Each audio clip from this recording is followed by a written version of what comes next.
मुंबईकर असाल तर तुमच्याकरता अत्यंत महत्त्वाची माहिती सांगतेय।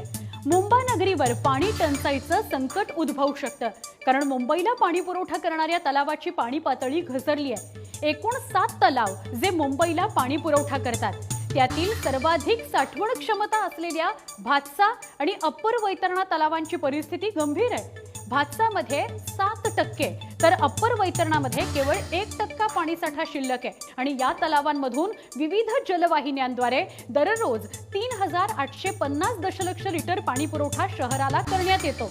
या 7 तलावांमधील उपलब्ध पाणीसाठा आणि अतिरिक्त पाणीसाठ्याचा आढावा या आठवड्याच्या अखेरीस घेण्यात येणार आहे आणि त्यानंतर पाणी कपातीचा निर्णय घेतला जाईल। तेव्हा मुंबईकरांनो, पाणी जपूनच वापरा। Subscribe now and press the bell icon. Never miss an update.